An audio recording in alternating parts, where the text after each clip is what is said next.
So we can go ahead here because my hand will take a bit time. جی محترم جناب قبلہ ذات علیہ السلام، خدا کے دل، افضل الانبیاء، مسیح الزمان اور آج کے دور کے نئے آدم، ہم آپ کا آج کے سوال و جواب کی اس نشست میں ہمارے پروگرام سچے لمحات خدا کے ساتھ میں خوش آمدید کہتے ہیں، آپ کا ویلکم کرتے ہیں، اور برادر پیغمبر سورج خان صاحب کو اور ہمارے دیگر ممبران ایڈمن ٹیم آپ سب کا خوش آمدید ہے۔ محترم زاہد خان صاحب، ہمارے ایک ممبر کا سوال ہے جو چند روز قبل آپ کے بیعت بھی ہوئے ہیں اور اس روحانیت کے سفر میں انہوں نے آغاز لیا ہے آپ کی نئی تعلیمات سے خدا کی بادشاہت کے زمانے کے لیے، اور ان کا سوال یہ ہے کہ جیسے ہی انہوں نے آپ کی تعلیمات شروع کی ہیں، ان کو روحانی مشاہدات شروع ہوئے ہیں اور ان کو نبی محمد صاحب ان کے خواب میں آ کے ملے ہیں، کسی گھوڑے پر سوار ہیں اور بڑی شان شوکت والے اس انداز میں، جلال کے اس بڑے جلالی انداز میں آئے ہیں اور اپنی ناراضگی کا اظہار کر رہے ہیں، تو آپ اس بارے میں کیا فرمائیں گے؟ اس کی کیا وجوہات ہیں؟ یا نبی محمد صاحب کو یا ایسے دیگر جو ارواح ہیں ان کو ساتھ دینا چاہیے، یا وہ اس طرح اگر رکاوٹ یا ناراضگی کا اظہار کر رہے ہیں تو ان کی کیا وجوہات ہیں؟ خدا نے سب انبیاء سے یہ عہد کیا تھا کہ جب میں بھیجوں گا اس شخص کو جہاں سے میری دنیا شروع ہو جائے گی، تو تم اس کی بیعت کرنا، ایمان لے کے آنا اور اپنا عہد پورا کرنا۔ یہ قرآن میں بھی ہے۔ تو ان سب انبیاء نے کہا تھا ہم عہد کرتے ہیں۔ اب اس عہد میں یہ ہوا کہ دوسری آیات جو ہے قرآن، بائبل، تورات میں، کہ ستارے آسمان سے گر جائیں گے، تو مراد یہ ہے کہ یہ انبیاء اگر اس پہ ایمان نہ لائے، اس کی مدد نہ کی، تو یہ اپنے مقامات چھوڑ بیٹھیں گے۔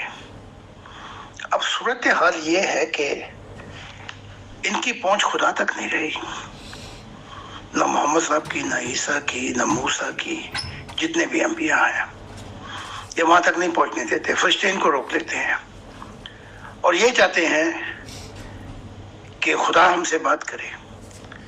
اب خدا نے فرشتوں کو کہہ دیا ہے کہ یہ اپنا عہد پورا کریں، کیونکہ قیامت آ گئی۔ قیامت سے مراد برائی کی دنیا ختم ہو جائے گی، اچھائی کا سورج طلوع ہوگا۔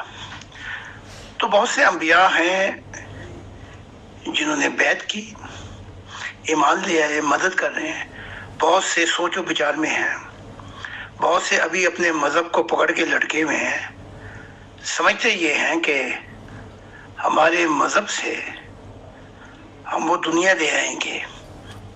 اب فرشتے جو ہیں انہوں نے مذہب شروع کیے، یہ دنیا نہیں لا سکتے، یہ مذہب شروع کر سکتے ہیں۔ خدا کی دنیا وہ لائے گا جس کا براہ راست واسطہ ہوگا خدا سے۔ آئندہ اگر یہ محمد صاحب آئیں تو 3 دفعہ ان صاحب کو چاہیے، 3 دفعہ اپنے جب ملاقات ہو تو کہیں خدا کا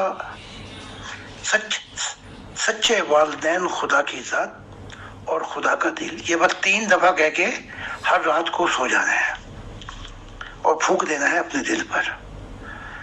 پھر کبھی آئے، بس یہ 3 چیزوں کا خیال رکھنا ہے، دل میں یاد رکھنا ہے، یہ کہ نہیں، باقی پھر وہ پتہ لگ جائے گا سارا کچھ کہ وہ کیوں چلے گئے۔ اب مسئلہ یہ ہے کہ اس گھوڑے سے اترے کون؟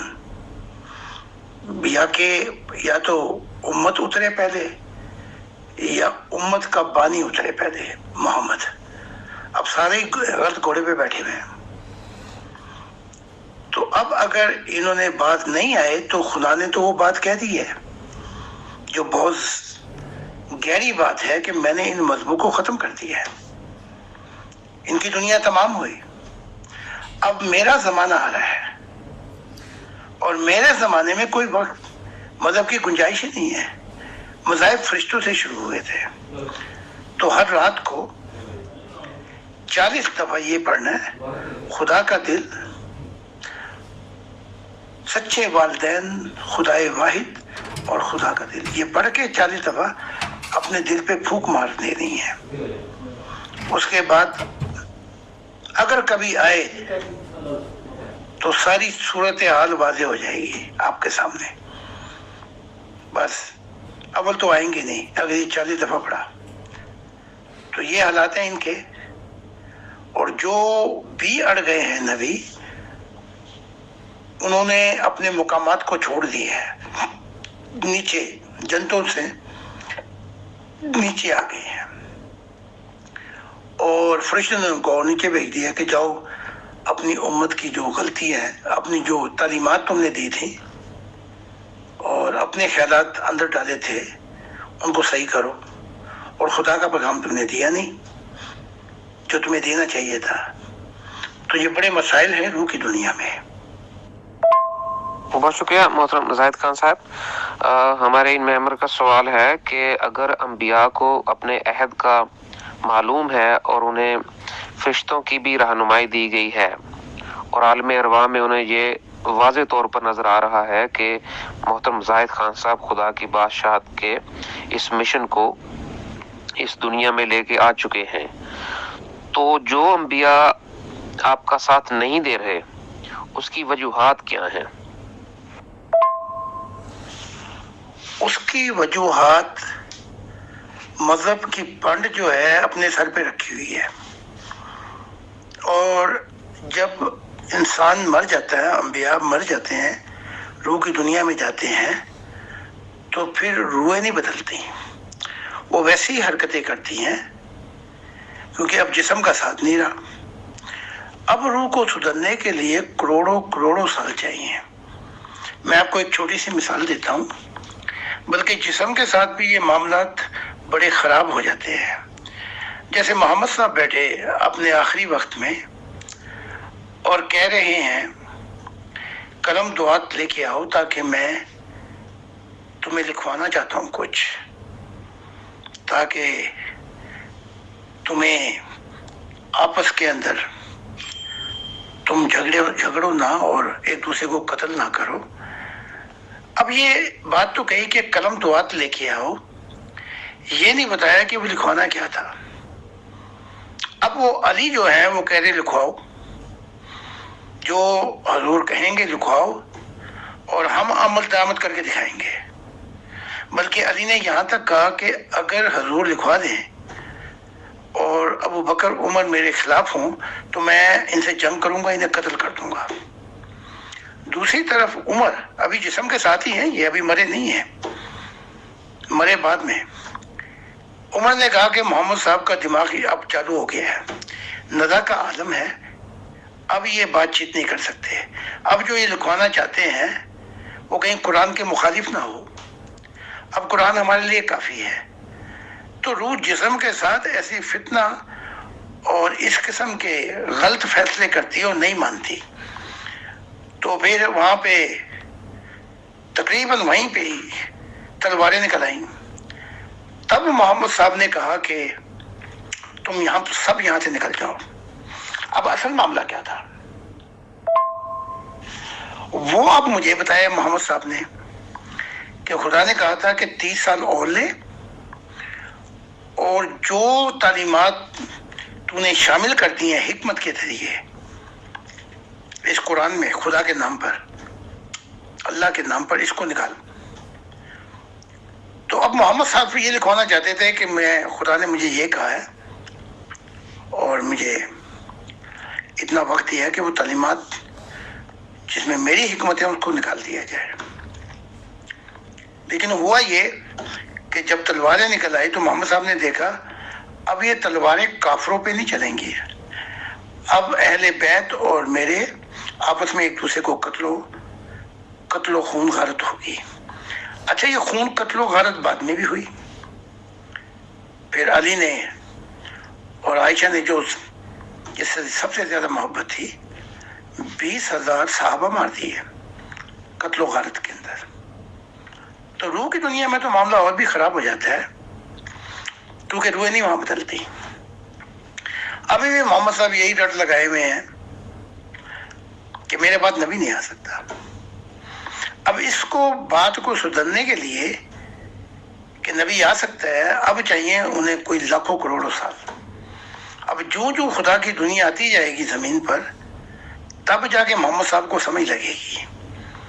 تو مذہب کی پنڈے اٹھائی ہوئی ہیں، صرف محمد صاحب نے نہیں اٹھائی ہوئی، یہ پنڈے عیسیٰ نے بھی اٹھائی ہوئی ہیں، یہ پنڈے اوروں نے بھی اٹھائے. جن جن کے مذہب ہے وہ ساری پنڈے اٹھا کے اپنے، اب وہ نہیں، وہ کہتے ہیں کہ ہم ہی ہیں، بس یہ جو وعدے ہیں وہ ہم سے ہی ہیں خدا کے. اور ان کا قرآن، ان کی تورات، ان کی انجیل کہتی ہے خدا کا کسی کے ساتھ کوئی عہد نہیں ہے. قرآن کہتا ہے. اس کے باوجود انہوں نے خدا کو اپنے کتابوں کا پنجرے کا پرندہ بنا دیا ہے. کہتے ہیں یہ ہمارا خدا ہے. بس ادھر خدا کہہ رہا ہے میں جہانوں کا خدا ہوں. یہ سمجھ بیٹھے ہیں کہ بس میں خدا جو ہے وہ مسلمانوں کا خدا ہے، جہانوں کا خدا نہیں ہے. یہ اپنے قرآن کو یہ غلط ثابت کر بیٹھے ہیں. تو یہ حالات ہے. بہت شکریہ محترم زاہد خان صاحب. اسی تسلسل پہ ہمارے اس ممبر کا آخری سوال ہے. یہ فرماتے ہیں جو چیز نبی محمد صاحب کو ان کی وفات سے پہلے بتا دی گئی تھی، سمجھا دی گئی تھی، اور جو وہ لکھوانا چاہتے تھے، وہی راز الہی اب ان کو عالم ارواح میں کیوں نہیں سمجھ آ رہے کہ میرے بعد نبی آئیں گے؟ یہ بتانا چاہتے تھے، نہیں لکھوا سکے. جو بات ان کو زندگی میں سمجھا دی گئی تھی، اب ان کو عالم ارواح میں اس کا الٹ کیوں کرنا، یہ ایسا کیوں کر رہے ہیں جو ان کو زندگی میں ہی پتہ چل چکا تھا؟ جیسے باقی انبیاء ایمان لا چکے ہیں، ارواح، دوسری شخصیات، جیسے ہمیں پتہ چلا آپ کی تعلیمات سے، تو وہ لا سکتے ہیں ایمان. تو ان کو کیا پرابلم ہے؟ ان کو تو زندگی میں یہ چیزیں بتا دی گئی تھی. تو اس بارے میں ذرا بتائیے گا. بہت شکریہ. اب دیکھیں جو شریعت محمد صاحب لے کے آئے اس پر محمد صاحب نے خود بھی عمل نہیں کیا. جب عمر نے قتل کر دیا تو شریعت کا یہ ہے کہ قصاص میں قتل کیا جائے. انہوں نے اپنا قصاص مانگا مسلمانوں نے، تو وہاں پہ محمد صاحب نے حکمت سے آیات اتاری کہ یہ منافق تھے. وہ مسلمان تھا لیکن منافق تھا. عمر نے صحیح کام کیا. اب شریعت کہتی ہے کہ اگر قتل ہوا ہے مسلمان کا تو اس کو قتل کر دیا جائے. محمد صاحب نے اپنی شریعت پہ عمل نہیں کیا. عائشہ پہ بہتان بازی ہوئی تو یہ کہ عائشہ کو عدالت میں لایا جاتا اور شخص کو جو عمرو بن طفیل جو بھی تھا اس کو لایا جاتا اور حد جاری کی جاتی اگر ثابت ہو جائے. محمد صاحب نے صرف عائشہ سے یہ کہا، اسے تو پوچھ گچھ نہیں کی. عائشہ سے کہا کہ اے عائشہ اگر ہو گیا یہ کام، یعنی کہ اگر یہ غلط کام ہو گیا ہے تو اللہ سے معافی مانگ، وہ اللہ قبول کرنے والا ہے. تو کہاں گئی ان کی شریعتیں؟ پھر بعد میں ابو بکر، اس نے بھی عمل نہیں کیا. اس نے شریعت کہتی ہے اگر کوئی قتل کرتا ہے تو اسے اس کے بدلے قتل کر دیا جائے. ابو بکر نے ان سب کو، 40 لوگ تھے، نہ پوچھ گچھ کی، سب کو آگ میں جلا دیا. پھر عثمان آئے، اس نے تو شریعت پہ عمل ہی نہیں کیا. وہ تو اپنے لوگوں کو بچاتا رہا، بنو امیہ کے، یعنی کہ وہ جو مرضی کریں ان پہ شریعت لاگو نہیں ہونے دی. کہا یہ میرے لوگ ہیں، یہ میری حفاظت کرتے ہیں. اس کے بعد علی آئے، علی نے بھی شریعت پہ عمل نہیں کیا. محمد بن ابو بکر جس پہ کہ اس نے عثمان کو قتل کیا، نہیں لے کے آئے عدالت میں. تو یہ کس پہ شریعت پہ عمل کروانا چاہتے تھے؟ کہاں پہ یہ شریعت پہ عمل کرانا چاہتے تھے؟ اہل خیروں پر، اپنے لیے اور مسلمانوں کے لیے شریعت اور، کہ ہمیں شریعت کے پل پہ بلا کے ماہی ہمارا جو ہے وہ جمہوری ہو گیا. تو جب یہ خود ہی نہیں شریعت پہ عمل کیا تو پھر یہ شریعت کے ٹھیکیدار کیسے بن گئے؟ اب اسلام میں 2 چیزیں ہیں کہ اسلام فرما برداری کرو اللہ کے احکام کی، یعنی شریعت کی، تو تم تو سب سے پہلے جو ہو نافرمانی کرنے والے ہو۔ اب یہ باتیں جب حقائق کے ساتھ سامنے آتی ہیں تو بڑی تکلیف ہوتی ہے اسلام کو۔ وہ انبیاء جو ایمان لے کے آئے ہیں تورات کے اندر، اکثر انبیاء جو ہیں تورات میں ہی آئے ہیں، وہ تو یقین رکھتے تھے کہ میرے بعد اور نبی آئیں گے، ان کو تو کوئی تکلیف نہیں ہے۔ یہ لا نبی بعد ہے، میرے بعد کوئی نبی نہیں آئے گا، یہ تو بات کی بات ہے۔ پہلے تو جو خدا نے کہا تھا کہ وہ جو تو نے اپنی حکمت سے تعلیمات میرے نام سے شامل کیے قرآن میں، وہ نکال، تو محمد صاحب نے وہ بھی نہیں نکالی، بلکہ جب دیکھا کہ اہل بیت آپس میں ہی اب یہ کافروں پہ تلواریں نہیں بلکہ اپنوں پہ چلیں گی، تو وہاں بھی خدا کی بات نہیں مانی، بلکہ وہاں بھی کہہ دیا کہ سب نکلو باہر۔ ابن عباس روتے ہیں بعد میں، اے کاش وہ لکھوا دیتے اور خدا انہیں اپنی زندگی دے دیتا، خدا انہیں زندگی دیتا تاکہ وہ سارے کام کر کے جاتے۔ پھر دوسری طرف عمر کہہ رہے تھے کہ نزا کا عالم ہے، محمد صاحب کو سمجھ نہیں لگ رہی۔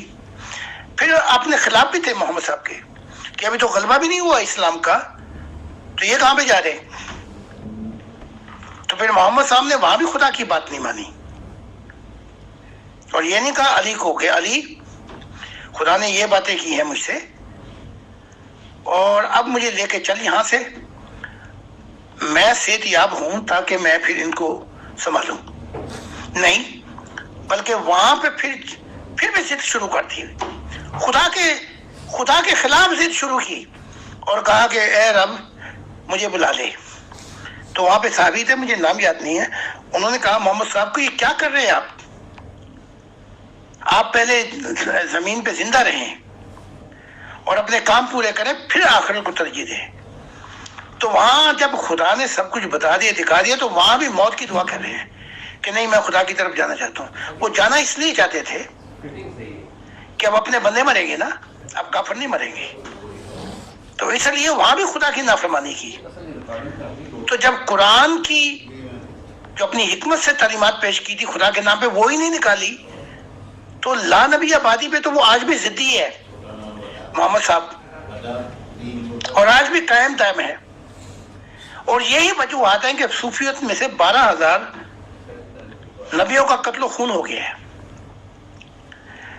اب اس کا جو بھگتان ہے وہ سارا محمد صاحب پہ پڑتا ہے، جس کا نتیجہ یہ ہے محمد صاحب کو نیچے جانا پڑتا ہے۔ حالانکہ اس وقت جب موت واقعہ ہو گئی تو یہ کہنے لگے جب کہ نبی نہیں آ سکتا، تو عائشہ نے کہا اے لوگوں یہ تو کہو کہ محمد صاحب خاتم النبیین ہے، یعنی کہ جیسے چمکتی ہوئی لیکن یہ نہ کہو کہ نبی نہیں آ سکتا۔ تو یہ ساری باتیں تو خدا کی انہوں نے زندگی میں نہیں مانی، تو روح میں دنیا میں تو ان کو کروڑوں کھربوں سال چاہیے۔